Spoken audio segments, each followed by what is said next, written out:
안녕하십니까. 이번 저널 미팅 발표를 맡게 된 진흥형 신경공학 연구실 소속 김우진입니다. 오늘 제가 소개드릴 논문은 Electrocephalographic Connectivity A Fundamental Guide and Checklist for Optimal Study Design and Evaluation입니다. 이 논문은 커넥티비티 분석을 하는 논문을 판단할 때 체크해야 되는 리스트에 관한 내용입니다. 페이퍼 인포메이션으로 저널은 Biological Psychiatry, Cognitive Neuroscience and Neuroimaging으로 임팩트 팩터는 6.05이고 뉴로사이언스 분야에서 Q1급 논문입니다. 보이는 체크리스트는 본 논문에서 제시하는 EEG 커넥티비티 논문의 퀄리티를 판단할 때 이용되는 체크리스트로 분석에 이용된 방법들을 기준으로 0에서 1 사이의 점수로 변환하여 분석의 퀄리티를 판단하는 기준으로 삼습니다. 오늘 발표는 이것을 하나씩 확인해가며 진행하도록 하겠습니다. 첫 번째 기준은 리레퍼런싱 테크닉으로 무엇이 이용되는지를 구분하여 점수를 매깁니다. 0점으로는 아무것도 이용되지 않거나 싱글 커먼 레퍼런스나 마스터이드 레퍼런스만을 이용했을 때를 0점을 준다고 합니다. 0점을 주는 이유는 내 영역 간의 연결성을 부풀리거나 줄여 왜곡을 일으킬 수 있기 때문입니다. 0.5점은 CAL이라고 불리는 Common Average Referencing이라 하는 전체 노드를 평균하여 각 정극에서 이 평균을 빼서 이용하는 레퍼런싱 방식으로 CAR을 적용했을 때에는 0.5점을 준다고 합니다. CAR을 0.5점을 주는 이유는 기존 싱글이나 마스터이드 레퍼런싱 방법보다는 왜곡을 줄이지만 그렇다고 왜곡이 발생 안 하진 않기 때문입니다. 1점을 받는 방식은 로버스트 CAR이라고 불리는 RCAR과 레퍼런싱 일렉트로드 스탠다디제이션 테크닉이라고 하는 REST 방식을 적용했을 때로 이것의 방법은 아직 선행 논문을 확인해보지 못하여 무슨 방식으로 적용되는지는 정확히 모르지만 이러한 방식들을 이용했을 때 레퍼런싱을 할 때 왜곡 발생이 적어 가장 적합하기에 1점을 준다고 합니다. 두 번째 기준은 에폭 랭스입니다. 3초보다 작을 시 0점, 4에서 6초 사이일 때에는 0.5점, 6초 이상일 때는 1점을 기준으로 점수를 매긴다고 하는데 이렇게 점수를 주는 이유는 짧은 에폭과 같은 경우는 실제 에폭 안에 주파수 사이클이 적기 때문에 왜곡이 발생할 수 있습니다. 특히 델타 밴드와 같은 저주파의 경우 이 그림과 같이 2초로 자른다고 하였을 때 에폭 안에 몇 개의 사이클밖에 들어가지 못하기 때문에 왜곡이 발생할 수 있다고 합니다.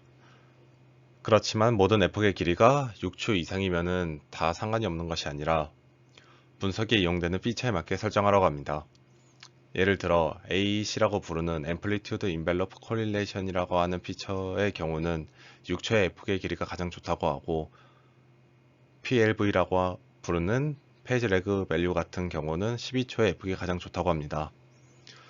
또한 피험자에게 자극을 주는 것과 같은 더 긴 에폭을 사용하지 못하는 작업 관련 EEG 태스크와 같은 경우는 3초 이하에서 0점을 받는다고 하더라도 다 50개 이상의 트라이얼을 사용할 것을 권장한다고 합니다.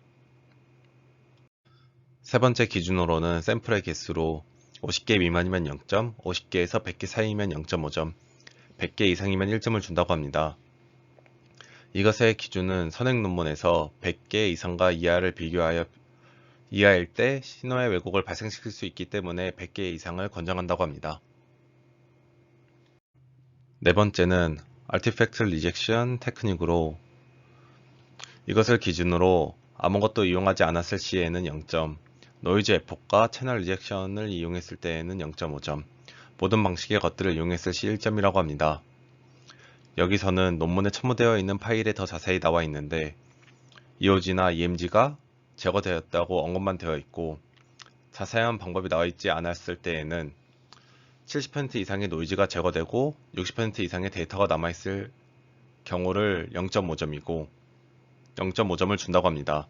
여기서 추가로 ICA나 Similar Mathematical Artifact Reduction이 언급되고 어떠한 방법이 이용되었다고 문헌에 나와 있을 때는 1점이라고 합니다. 이때 방법에 충족되는 툴의 이름이 명시되어 있는데 MARA와 HAPPE와 같은 툴이 충족된다고 합니다. 다섯 번째는 Control for Volume Conduction으로 선행 연구에서 실제 연결이 없는 동기화되지 않는 소스는 도피 수준에서 동기화 측정을 왜곡하여 가짜 연결을 생성할 수 있기 때문에 확인되어야 한다고 합니다. 이때 특정 매개 변수 하에서는 이러한 왜곡을 줄일 수 있다고 합니다. 아무것도 이용되지 않았으면 0점, 레그, 웨이티드 소스나 라플라시안 방식이 이용되었으면 0.5점, 레그나 웨이티드가 이용되고 또한 소스 스페이스나 라플라시안이 이용되었으면 1점이라고 합니다. 여기서 아무것도 이용되지 않았다는 것은 실제 두뇌 활동이 양쪽 모두 동시에 활성화가 되는 것이 아닌 신경신호 전달 시간과 같은 것들을 고려했을 때에는 제로 페이지로 분석하는 것이 타당하지 않기 때문에 0점이라는 것이고, 레그나 웨이티드 소스 라플라시안 같은 경우는 이러한 영향을 줄이는 방법이라고 합니다. 마지막으로 1점에 관해서는 레그나 웨이티드 방식과 소스 스페이스나 라플라시안이 어떻게 다르기 때문에 둘 다 이용하는 것이 좋은지에 관해서는 따로 나와 있지 않아 이것에 관해서는 아쉬운 부분인 것 같습니다. 여섯 번째는 A, B 두 개로 나눠져 있는데, A는 다중 비교를 기준으로 사후 분석을 안 했으면 0점, 타당하지 않은 사후 분석일 경우에는 일변량 분석이 적용될 때 FDR이나 범페르니가 적용되고 p-value를 0.01로 기준을 삼을 때 0.5점이라고 합니다. 타당한 사후 분석을 했을 경우 1점이라고 합니다. 여기서 타당함에 관해 명확한 기준이 나와 있지 않은데, 아마 아나바와 같은 다중 비교를 한 이후 사후 검정을 할 때 범페론이나 FDR을 적용한 경우에는 1점을 주는 것 같습니다. 다음으로는 6B인데, 이것은 일변량 테스트를 진행하고 비모 수순열 통계일 때 A 대신에 이용한다고 합니다. 이와 같은 경우 임의적으로 스레시홀드를 설정했냐 안 했냐로 0.5점과 1점으로 매겨지는데, 여기서 말하는 임의적이란 말은 커넥티비티와 같은 경우 0에서 1 사이로 연결성을 확인한다고 하면 이때 얼마 이상을 연결성이 있냐 없냐를 판단하는 스레시홀드를 본인이 설정할 때를 말합니다.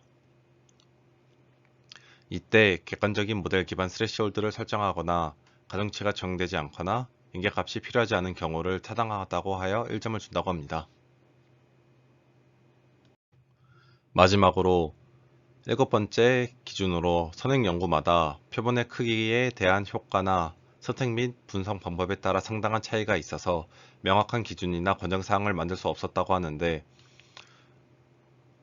논문에서 사전 표본의 크기 고려 사항이 없으면 0점, 선행 연구를 참조하여 샘플 크기 추정치를 계산하였으면 0.5점, 여기서 G파워 또는 사타타와 같은 소프트웨어에서 계산된 샘플 크기를 포함하여 통계적 고려 사항에 따라 샘플 사이즈를 계산했을 시를 1점을 준다고 합니다. 마지막으로 매긴 점수의 합을 기준으로 5점 이상이면 하이 퀄리티라고 하고 3.5에서 4.5 사이이면 보통 퀄리티이고 3점보다 낮으면 낮은 퀄리티의 논문이라고 합니다. 마지막으로 본 논문에 대해 말하자면 명확한 기준을 가지고 논문의 퀄리티를 확인한다는 것이 굉장히 흥미로웠던 것 같습니다. 아쉬운 부분으로는 첨부 자료까지 따로 있는데 이것에라도 논문에 관하여 조금 더 자세히 설명이 나와 있으면 좋았을 것 같은데 몇몇에서 설명이 조금 부족했던 것 같아 아쉬움이 남습니다. 이번 발표는 여기까지로 마치겠습니다. 감사합니다.